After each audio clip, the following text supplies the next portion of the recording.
Can LLC members live in different states? Yes, LLC members can live in different states, and this is very common for businesses with multiple owners. The LLC is formed in one state, but its members do not need to live there. What matters is that the LLC is properly registered and compliant in the state where it operates.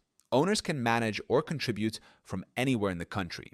There may be extra requirements if the LLC does business in multiple states. For example, if the LLC is formed in Delaware but operates in California, it may need to register as a foreign LLC in California and pay fees in both states. This ensures the business has legal standing wherever it is active, even if members live elsewhere. The short answer is this: yes, LLC members can live in different states, but the LLC itself must follow registration rules in each state where it does business.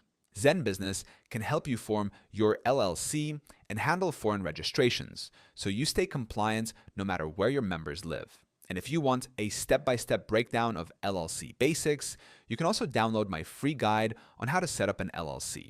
That link is in the description too.